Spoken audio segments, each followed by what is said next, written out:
আপনাদের মেয়ে ছেলে আসেনি, স্কুলে পড়াননি, আর একটা নসিহত করতেছি, আমাদের মেয়ে ছেলেকে স্কুলে পড়াইবেন ক্লাস 4-5 পর্যন্ত। এর ঊর্ধ্বে মেট্রিক, আইএ, বিএ এগুলা পড়াইবেন না। এটা আর একটা নসিহত করতেছি। 4-5 পর্যন্ত কেন পড়াইবেন?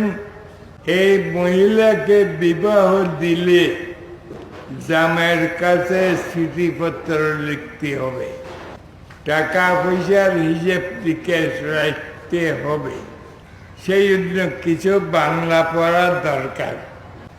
এর থেকে বেশি পড়াইলে কিছুদিন পরে মাইয়া আরেকজন পুরুষের সাথে চলে যাবে।